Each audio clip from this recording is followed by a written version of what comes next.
Hello, welcome back. This is Shibna, WHSS Pinangot. How are you all? Fine? Still in lockdown? We are exploring our school days with virtual classrooms. Okay, once again, welcome back. Let us continue the chapter photosynthesis. Today we are dealing with the chemistry of photosynthesis. Here we understand the reactions and location of each phases of photosynthesis. Before we get started, we have to recall the important parts of chloroplast. What are that? Yes, grana and stroma. These are the main two important parts of chloroplast. Okay, let us start. കഴിഞ്ഞ ക്ലാസ്സിൽ പഠിച്ചിട്ടുള്ള പ്രകാശ സംശ്ലേഷണത്തെ കുറിച്ചിട്ട് തന്നെയാണ് നമ്മൾ ഇന്നും പഠിക്കാൻ പോകുന്നത്. അതിനു മുന്നേ ആയിട്ട് നമുക്ക് ഹരിത കണത്തിന്റെ പ്രധാനപ്പെട്ട ഭാഗങ്ങൾ ഏതാണെന്ന് അറിയേണ്ടിയിരിക്കുന്നു. അത് ഏതൊക്കെയായിരുന്നു? അതായത് ഗ്രാനയും സ്ട്രോമയുമായിരുന്നു ഹരിതഗണത്തിന്റെ പ്രധാനപ്പെട്ട ഭാഗങ്ങൾ. Photosynthesis has two phases. The first one is light phase and the second one is dark phase. Let's move on to the first phase, light phase. This light phase takes place in grana, the part of chloroplast. Remember? Okay. And in this phase, light is used. As the name indicates, in light phase, light is used. And the one of the important reaction taking place in light phase is the light energy converted into chemical energy and stored in ATP molecule. The second one is water split into hydrogen and oxygen. Oxygen released out and the hydrogen moves into stroma. Clear? അതായത് പ്രകാശ സംശ്ലേഷണത്തിന് രണ്ട് ഘട്ടങ്ങളാണുള്ളത്. ഒന്നാമത്തത് പ്രകാശഘട്ടവും രണ്ടാമത്തത് ഇരുണ്ട ഘട്ടവുമാണ്. നമുക്ക് ആദ്യമായിട്ട് പ്രകാശഘട്ടത്തെ കുറിച്ച് പറയാം. അതായത് പ്രകാശഘട്ടം നടക്കുന്നത് ഹരിതകണത്തിന്റെ ഒരു ഭാഗമായ ഗ്രാനയിൽ വെച്ചിട്ടാണ്. ഈ ഗ്രാനയിൽ വെച്ചിട്ട് പ്രകാശോർജത്തെ രാസോർജമാക്കി മാറ്റി ATP മോളിക്യൂളുകളിൽ സംഭരിച്ചു വെക്കുന്നു. രണ്ടാമത്തെ പ്രവർത്തനം, നമ്മുടെ വാട്ടർ ഉണ്ടല്ലോ, നമ്മുടെ സൈലത്തിലൂടെ ഇലകളിൽ എത്തിയിട്ടുള്ള വാട്ടർ, ഈ വാട്ടർ എന്താവും? വിഘടിച്ചിട്ട് ഹൈഡ്രജനും ഓക്സിജനും ആകും. ഈ ഓക്സിജൻ ആണ് നമുക്ക് ഈ ഓക്സിജൻ പുറത്തു വിടുകയും ഹൈഡ്രജന് സ്ട്രോമയിലേക്ക് പോവുകയും ചെയ്യും. This is the oxygen we are receiving for breathing. നമുക്ക് ശ്വസിക്കുന്നതിന് വേണ്ടിയിട്ട് നമുക്ക് ലഭിക്കുന്ന ഓക്സിജൻ ഈ സസ്യങ്ങള് പ്രകാശ സംശ്ലേഷണത്തിന്റെ ഭാഗമായിട്ട് പുറത്തുവിടുന്ന ഓക്സിജൻ ആണ്. മനസ്സിലായോ? അതായത് നമുക്കറിയാം oxygen is essential for the existence of living organisms. അപ്പം ഇതാണ് ഈ നമ്മുടെ സസ്യങ്ങളുടെ ഇമ്പോർട്ടന്റ് ആയിട്ടുള്ള ഒരു സർവീസ് ആണ് ഈ ഓക്സിജൻ മെയിൻറ്റെയിൻ ചെയ്യുക എന്നുള്ളത്. അറ്റ്മോസ്ഫിയറിന്റെ ലെവൽ ഓഫ് ഓക്സിജൻ മെയിൻറ്റെയിൻ ചെയ്യുക എന്നുള്ളത് സസ്യങ്ങൾ പ്രകാശ സംശ്ലേഷണത്തിലൂടെ നടത്തുന്ന ഒരു വലിയ സേവനമാണ്. ഒന്നാമത്തത് നമ്മൾ കണ്ടിട്ടുണ്ട്, ഗ്ലോബൽ വാർമിംഗ് അല്ലെ? ആഗോളതാപനത്തെ അതെന്ത് ചെയ്യുന്നുണ്ട്? കുറയ്ക്കുന്നുണ്ട്. ഒരു പരിധി വരെ ആഗോളതാപനം കുറയ്ക്കുന്നത് സസ്യങ്ങളാണെന്ന് നമ്മൾ കഴിഞ്ഞ ക്ലാസ്സിൽ കണ്ടു. ഇത് രണ്ടാമത്തതാണ്. ഏതാണ്? സസ്യങ്ങൾക്ക്, ജീവജാലങ്ങൾക്ക് ശ്വസിക്കാൻ ആവശ്യമായ ഓക്സിജൻ നൽകുന്നു പ്രകാശ സംശ്ലേഷണത്തിലൂടെ. Let's move into the second phase. What is that? Dark phase. Dark phase takes place in stroma. Same like light phase, this dark phase does not use light. അതായത് പേര് സൂചിപ്പിക്കുന്നത് പോലെ തന്നെ ഡാർക്ക് ഫേസിൽ എന്ത് ഉപയോഗിക്കുന്നില്ല? ലൈറ്റ് ഉപയോഗിക്കുന്നില്ല. ഒരു ഇമ്പോർട്ടന്റ് ആയിട്ടുള്ള ഒരു പ്രവർത്തനം എന്താണെന്ന് വെച്ചാല്, നമ്മുടെ ഫസ്റ്റ് ഫേസിൽ ഹൈഡ്രജൻ എവിടെ വന്നിട്ടുണ്ട്? സ്ട്രോമയിൽ എത്തിയിട്ടുണ്ട്. ഈ ഹൈഡ്രജനും കാർബൺ ഡയോക്സൈഡും കൂട്ടിച്ചേർത്തിട്ട് എന്തുണ്ടാക്കുന്നു? അന്നജം അല്ലെങ്കിൽ ഗ്ലൂക്കോസ് നിർമ്മിക്കുന്നു. Is it clear? It takes place in stroma, and in this phase hydrogen combined with carbon dioxide and form glucose. In this phase light is not used. ഇരുണ്ട ഘട്ടത്തില് പ്രകാശം ഉപയോഗിക്കുന്നില്ല. ഇത് സ്ട്രോമയിൽ വെച്ചിട്ടാണ് നടക്കുന്നത്. അതേപോലെ തന്നെ ഹൈഡ്രജനും ഓക്സിജനും കമ്പൈൻ ചെയ്തിട്ട് അന്നജം നിർമ്മിക്കുന്നു.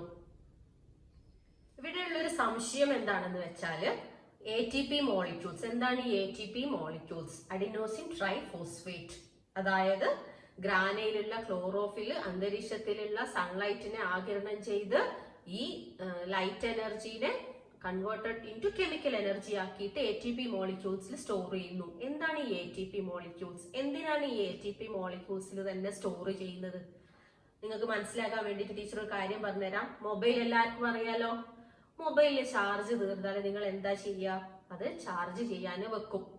മൊബൈൽ ഫുൾ ചാർജ് ആയി കഴിഞ്ഞാൽ നിങ്ങൾക്കത് ഉപയോഗിക്കാം.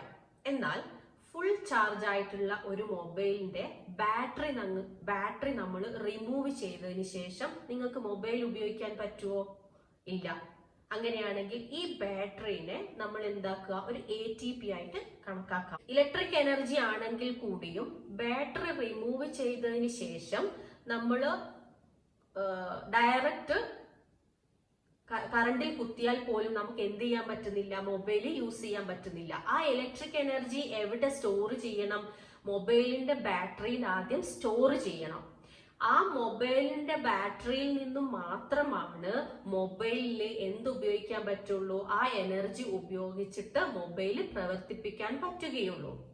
അതുപോലെ തന്നെ നമ്മുടെ ഈ കെമിക്കൽ എനർജി നമ്മുടെ ശരീരത്തിലെ ATP മോളിക്യൂളിൽ സംഭരിച്ചു വെച്ചതിന് ശേഷം എനർജി എവിടുന്ന് മാത്രമാണ് ഉപയോഗിക്കാൻ സാധിക്കുകയുള്ളൂ? നമ്മുടെ ശാരീരിക പ്രവർത്തനങ്ങൾക്ക് വേണ്ടിയിട്ട് ഈ ATP മോളിക്യൂൾസ് നിന്ന് മാത്രമാണ് ഉപയോഗിക്കാൻ പറ്റുന്നത്. So the transaction of energy is done by ATP molecules. അതുകൊണ്ട് ഈ ATP മോളിക്യൂൾസിനെ നമ്മുടെ ശരീരത്തിലെ കറൻസി ഓഫ് എനർജി എന്ന് പറയും. ഊർജ നാണയങ്ങൾ എന്ന് പറയും. ക്ലിയർ അല്ലേ പറഞ്ഞത്? ഫോട്ടോസിന്തസിസിൽ നടക്കുന്ന രണ്ട് ഫേസസ്, ലൈറ്റ് ഫേസും ഫോളോഡ് ബൈ ഡാർക്ക് ഫേസ്. ഇങ്ങനെ രണ്ട് ഫേസസ് ആണ് നടക്കുന്നതെന്ന് മനസ്സിലായി. ഇതിൽ ഡാർക്ക് ഫേസ് എന്ന് പറയുന്നത് it's A very complex reaction. അതായത് ഹൈഡ്രജനും കാർബൺ ഡൈ ഓക്സൈഡും ഉപയോഗിച്ചിട്ട് ഗ്ലൂക്കോസ് നിർമ്മിക്കുക എന്ന് പറയുന്നത് വളരെ സങ്കീർണ പ്രവർത്തനമാണ്. ഈ ഒരു സങ്കീർണ പ്രവർത്തനം, ഈ ഒരു റിയാക്ഷൻസ് ആദ്യമായിട്ട് കണ്ടുപിടിച്ചത് മെൽവിൻ കാൽവിൻ എന്ന ശാസ്ത്രജ്ഞനാണ്. ആരാണ്? Melvin Calvin. മെൽവിൻ കാൽവിൻ എന്ന ശാസ്ത്രജ്ഞൻ ഈ ഒരു സങ്കീർണ പ്രവർത്തനത്തെ കണ്ടുപിടിച്ചത് കൊണ്ട് തന്നെ ഈ ഡാർക്ക് ഫേസിനെ എന്തുകൂടി പറയുന്നുണ്ട്? കാൽവിൻ സൈക്കിൾ എന്ന് പറയുന്നുണ്ട്. Dear children, there is one worksheet on page number 11. Please do it. And one more thing I want to tell you that can you see one barcode here? Please scan this barcode. You will get more videos and information about this portion. If you don't have textbook, don't be panic. Please Google Diksha site. There you will put this barcode and you will get the same video there. ഇനി കഴിഞ്ഞ ക്ലാസ്സിൽ ഞാനൊരു ഹോംവർക്കിൽ ഒരു question തന്നിട്ടുണ്ടായിരുന്നു. എന്താണ്? Chemical formula of photosynthesis. നമ്മളൊരു chemical equation എഴുതുമ്പം അത് എപ്പോഴും ബാലൻസ്ഡ് ആയിരിക്കണം. അപ്പോൾ നിങ്ങൾ പല കുട്ടികളും എഴുതി അയച്ചിട്ടുണ്ടായിരുന്നത് വെറും CO2 + H2O gives C6H12O6 + O2 എന്നായിരുന്നു. എന്നാൽ നിങ്ങൾ എഴുതുമ്പോൾ C6CO2 + 6H2O gives C6H12O6 + 6O2 എന്നുകൂടി ചേർക്കേണ്ടതാണ്. നിങ്ങൾ തിരുത്തി എഴുതുമല്ലോ. അല്ലെങ്കിൽ പ്രകാശ സംശ്ലേഷണത്തിലൂടെയാണ് അന്തരീക്ഷത്തിൽ ഓക്സിജൻ എത്തുന്നത്. ഈ ഓക്സിജൻ ആണ് നമ്മൾ ശ്വസിക്കുന്നതിന് വേണ്ടിയിട്ട് ഉപയോഗിക്കുന്നതെന്ന് നമുക്ക് മനസ്സിലായി. അപ്പൊ നമുക്ക് ഏറ്റവും കൂടുതൽ ഈ ഓക്സിജൻ അന്തരീക്ഷത്തിൽ എത്തുന്നത് എവിടെ നിന്നാണെന്ന് കാണണം. നമ്മൾ വിചാരിക്കും കരഭാഗത്ത് നിന്നാണെന്ന്, അല്ലെ? എന്നാൽ തെറ്റി. ഏറ്റവും കൂടുതൽ ഓക്സിജൻ അന്തരീക്ഷത്തിൽ എത്തുന്നത് സമുദ്രത്തിൽ നിന്നാണ്. മനസ്സിലായോ? the 80% of atmospheric oxygen is contributed by ocean. So നമുക്ക് മനസ്സിലായില്ലേ കടലിന്റെ അല്ലെങ്കിൽ സമുദ്രത്തിന്റെ പ്രാധാന്യം എന്താണെന്ന് മനസ്സിലായല്ലോ. അങ്ങനെയാണെങ്കിൽ the chief producers in the oceans are phytoplankton, aquatic plants and algae. ആൽഗകളും ഫൈറ്റോപ്ലാങ്ക്ടനും അതേപോലെ തന്നെ ജലസസ്യങ്ങളുമാണ് ഫോട്ടോസിന്തസിസ് നടത്തിയിട്ട് അന്തരീക്ഷത്തിലേക്ക് ഓക്സിജന് റിലീസ് ചെയ്യുന്നത്. അങ്ങനെയാണെങ്കിൽ ഈ സമുദ്ര മലിനീകരണം ഒക്കെ നമ്മുടെ ജീവജാലങ്ങളുടെ നിലനിൽപ്പിനെ എങ്ങനെ ബാധിക്കുന്നു എന്ന് മനസ്സിലായല്ലോ. Based on the pigment present in the algae can classify into many. For example, red algae, blue algae, green algae, അങ്ങനെ ഒരുപാട് ആൽഗകൾ ഉണ്ട്. സർഗാസോ സീ എന്ന് കേട്ടിട്ടുണ്ടോ? ഗൂഗിൾ ചെയ്ത് നോക്കുക എന്താണ് സർഗാസോ സീയുടെ പ്രത്യേകത. അതേപോലെ ഫൈറ്റോപ്ലാങ്ക്ടൺ എന്ന് പറയുന്നത് microscopic organism floating on water, അതായത് ജലത്തിൽ കാണപ്പെടുന്ന സൂക്ഷ്മ ജീവികളെയാണ് എന്ത് പറയുന്നത്, ഫൈറ്റോ പ്ലാങ്ക്ടൺ എന്ന് പറയുന്നത്. അക്വാട്ടിക് പ്ലാന്റ്സ് എന്ന് വെച്ചാൽ ജലസസ്യങ്ങള്, നമ്മൾ വെള്ളത്തിൽ കാണുന്ന സസ്യങ്ങളെയാണ് അക്വാട്ടിക് പ്ലാന്റ്സ് എന്ന് പറയുന്നത്. ഇവര് നടത്തുന്ന ഫോട്ടോസിന്തസിസിലൂടെയാണ് ഏറ്റവും കൂടുതൽ ഓക്സിജൻ അന്തരീക്ഷത്തിൽ എത്തുന്നത്. ഇപ്പം സമുദ്രത്തിന്റെ പ്രാധാന്യം നിങ്ങൾക്ക് മനസ്സിലായി കാണും. ഇനി നമ്മൾ പറഞ്ഞു ഫോട്ടോസിന്തസിസിലൂടെ ഗ്ലൂക്കോസ് നിർമ്മിക്കുന്നു. ഈ ഗ്ലൂക്കോസിന് ഇനി എന്താണ് സംഭവിക്കുക? ഈ ഗ്ലൂക്കോസ് എന്ന് പറയുന്നത് നിങ്ങൾക്കറിയാം ഫോം ഓഫ് ഷുഗർ, ഷുഗറിന്റെ ഒരു ഡിഫറെന്റ് ഫോമാണ്. നിങ്ങൾക്ക് അറിയാലോ, നമുക്ക് പഞ്ചസാര വെള്ളത്തിലിട്ടാൽ പെട്ടെന്ന് അലിഞ്ഞു പോകൂലേ? നമുക്കറിയാം നമ്മള് പ്ലാന്റ്സിനെ ഡിപ്പെൻഡ് ചെയ്യുന്നുണ്ട്, ആഹാരത്തിന് വേണ്ടിയിട്ട് നമ്മൾ പ്ലാന്റ്സിനെ ഡിപ്പെൻഡ് ചെയ്യുന്നുണ്ട് ഡയറക്ട്ലി ഓർ ഇൻഡയറക്ട്ലി. അതുകൊണ്ട് തന്നെ പ്ലാന്റ്സ് എന്ത് ചെയ്യണം, സ്റ്റോർ ചെയ്യേണ്ടതുണ്ട്. ഉണ്ടാക്കുന്ന ഗ്ലൂക്കോസിനെ സ്റ്റോർ ചെയ്യേണ്ടതുണ്ട്. ഗ്ലൂക്കോസ് ആണെങ്കിൽ വെള്ളത്തിൽ പെട്ടെന്ന് ലയിച്ചു പോകുന്നതാണ്, അതുകൊണ്ട് നമുക്ക് ആ രൂപത്തിൽ ഏതായാലും സ്റ്റോർ ചെയ്യാൻ സാധിക്കില്ല. അതുകൊണ്ട് ഗ്ലൂക്കോസിനെ പ്ലാന്റ്സ് എന്താക്കി മാറ്റും, പെട്ടെന്ന് തന്നെ ഇൻസോലിബിൾ ആയിട്ടുള്ള സ്റ്റാർച്ച് ആക്കി മാറ്റും. ഈ സ്റ്റാർച്ചിൽ നിന്നും ഒരു ഭാഗം സസ്യങ്ങള് പ്ലാന്റ്സ് അവരുടെ ലൈഫ് ആക്ടിവിറ്റീസിന് വേണ്ടിയിട്ടും അതുപോലെ തന്നെ സബ്സ്റ്റൻസസ് ഫോർ ദ ഗ്രോത്ത്, സസ്യങ്ങളുടെ വളർച്ചയ്ക്ക് ആവശ്യമായിട്ടുള്ള പദാർത്ഥങ്ങൾ നിർമ്മിക്കുന്നതിന് വേണ്ടിയിട്ടും ഉപയോഗിക്കും. ബാക്കി സ്റ്റാർച്ചാണ് നമുക്ക് വേണ്ടിയിട്ട് പ്ലാന്റ്സ് സ്റ്റോർ ചെയ്യുന്നത്. ഈ സ്റ്റോർ ചെയ്യുന്നത് എല്ലാ സസ്യങ്ങളും ഒരേ രൂപത്തിലല്ല സംഭരിച്ചു വെക്കുന്നത്. ഡിഫറെന്റ് ഫോമിലാണ് സസ്യങ്ങള് ഈ സ്റ്റാർച്ചിനെ സംഭരിച്ചു വെക്കുന്നത്. ഡിഫറെന്റ് ഫോമിൽ സംഭരിച്ചു വെക്കുന്നതിന് വേണ്ടിയിട്ട് ഈ സ്റ്റാർച്ചിനെ സസ്യങ്ങളുടെ വിവിധ ഭാഗങ്ങളിലേക്ക് എത്തിക്കേണ്ടതുണ്ട്. അത് വിവിധ ഭാഗങ്ങളിൽ എത്തിക്കുന്നത് ഏതിലൂടെയാണ്? Vascular bundles. വാസ്കുലാർ ബണ്ടിൽസ് നമുക്കറിയാലോ, സൈലം ഫ്ലോയം, സൈലത്തിലൂടെ ജലം കണ്ടക്ട് ചെയ്യുന്നു. അതേപോലെ തന്നെ ഫുഡ് ഫ്ലോയത്തിലൂടെയാണ് ട്രാൻസ്പോർട്ട് ചെയ്യുന്നത്. അപ്പൊ നമ്മുടെ ഈ സ്റ്റാർച്ചിനെ സൂക്രോസ് രൂപത്തിൽ മാത്രമാണ് ഫ്ലോയത്തിലൂടെ സംവഹനം ചെയ്യപ്പെടുന്നുള്ളൂ.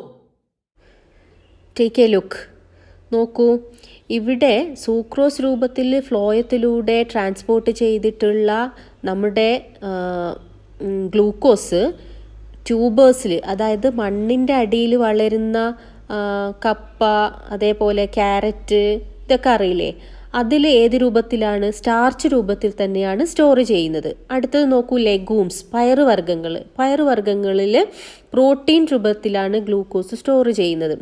അതേപോലെ തന്നെ ഓയിൽ സീഡ്സ്, ഈ കശുവണ്ടിയൊക്കെ അറിയില്ലേ, കശുവണ്ടി, അതേപോലെ നിലക്കടല, ഇതിലൊക്കെ ഏത് രൂപത്തിലാണ്? ഫാറ്റ് രൂപത്തിലാണ് നമ്മുടെ ഗ്ലൂക്കോസ് സ്റ്റോർ ചെയ്യുന്നത്. അതേപോലെ തന്നെ ഫ്രൂട്ട്സിൽ ഫ്രക്ടോസ് രൂപത്തിലാണ്, ഷുഗർ കെയിൻ കരിമ്പിൽ സൂക്രോസ് രൂപത്തിലാണ് സ്റ്റോർ ചെയ്യുന്നത്.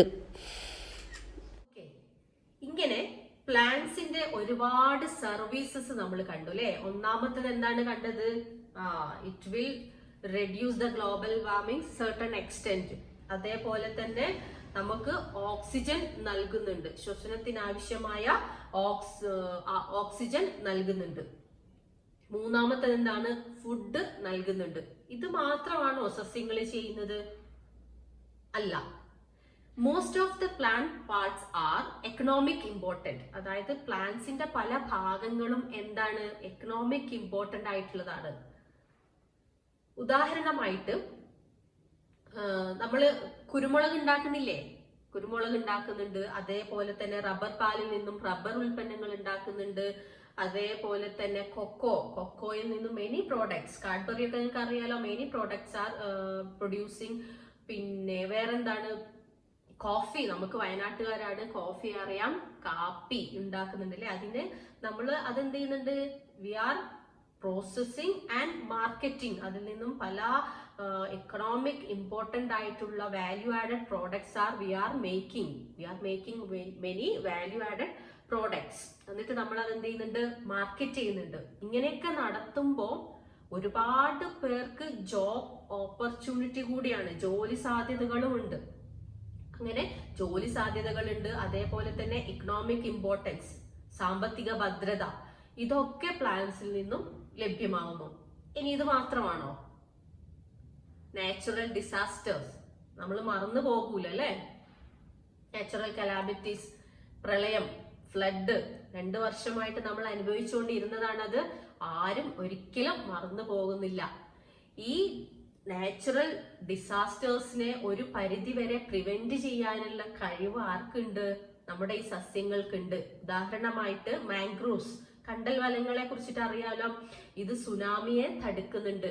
അതേപോലെ തന്നെ കുന്നിലും മലയിലും ഒക്കെയുള്ള വലിയ വലിയ മരങ്ങള് ലാൻഡ് സ്ലൈഡ്, അതെ, മലയിടിച്ചില് തടയുന്നുണ്ട്. അതേപോലെ തന്നെ മണ്ണൊലിപ്പ്, സോയിൽ ഇറോഷൻ, മണ്ണൊലിപ്പ് തടയുന്നുണ്ട്. So plants have major role in the mitigation of natural calamities. അതുകൊണ്ട് തന്നെ നമ്മൾ എന്തായിരിക്കണം? പ്രകൃതി സംരക്ഷണത്തെ കുറിച്ച് തീർത്തും ബോധവാന്മാരായിരിക്കേണ്ടതാണ്.